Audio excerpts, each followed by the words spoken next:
question to you is, how do you keep optimistic about things, even when you feel impatient and you feel, oh, shit, no, this is not going, we're not achieving where I thought we would have been. What is it that keeps Gareth waking up and doing what he has to do? This is the best time to be alive. It's an ongoing trope of mine, but I drag it out all the time, particularly for young people at school who feel pressurized in ways that none of us might have felt pressurized, thanks to the world of social media and the way you're connected to things at such a young age.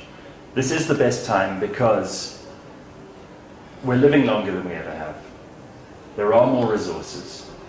There are less poor people. There is less war. Every generation of males in my family, from my father going back as far as I can trace it to the 15 or 1400s, has been involved in war, has had to put on armor or put on a uniform and go and fight for some king or bishop or pope or just lunatic at some point in history. And for no good reason. I am the first male descendant in my family tree who hasn't had to go and do military service. So these are small things. Imagine having those years, and some of the gentlemen in this audience may well have done that, having those years taken away from you for something that you didn't necessarily even believe in or support. And we can stand up to a government. You know, being optimistic is actually quite easy. If it's your default setting, you don't think about it very much. But if I'm forced to discover the reasons for why I feel that way, I just got back from Texas, Austin, Texas. They've got a fantastic conference there called South by Southwest. It's where they launch new technologies. Some of the most impressive people in the world talk there about the future. A guy called Ray Kurzweil was there, and he gave a presentation on a number of things. But one of the things he believes is that we may live long enough in this current crop of humans. We may live long enough to live forever. There are some among us who will. And that's quite a big jump for you to make mentally. The idea that we could have little nanobots that could rush through our blood, half the size of an erythrocyte, repairing at a molecular level cell damage, DNA damage, mutations, waste, macular degeneration, loss of hearing, hair loss. You could wake up every morning looking and feeling like a 20-year-old. Forever. Bring it on! Right? And this is not some evangelical hope or wish or desire from our animalistic, pattern-seeking mammalian brain that hopes that what we think will come true. This is already happening. These nanobots are being developed as we speak. And the date they set for this is the date of the singularity, which sounds tremendously dramatic. But the singularity is really when machines can think as fast as we can.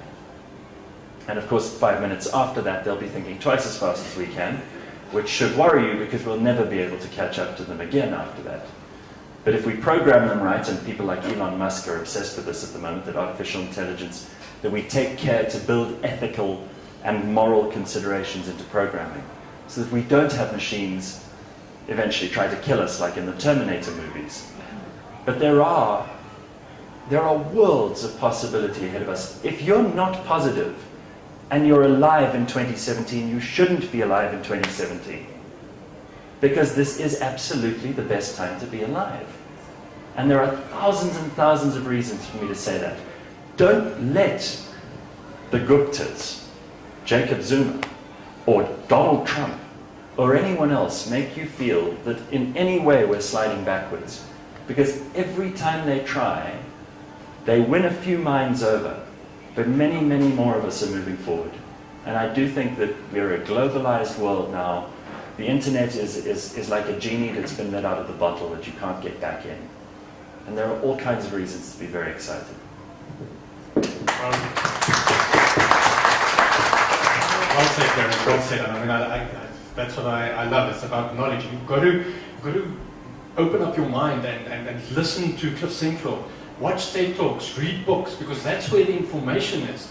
And you learn about these things about what he's speaking. I mean, Elon Musk is now starting his third company, which is about planting microchips into your brain to help with different diseases and stuff. Just today, Tesla eclipsed Ford in terms of their net revenue. How's that? Electric cars for the win, huh? Who would have guessed that? Second biggest car manufacturer in the US, electric, is Tesla. Good. So, I mean, it's just amazing. And you have, I mean, this knowledge isn't, it's not hiding. It's out there. But we have to obtain it so that we can expand our minds and get away from our little worlds and think bigger. Think bigger than what the Jacob Zumas are about. Think bigger what the Donald Trumps are about. Because as you said, it's a flat world out there.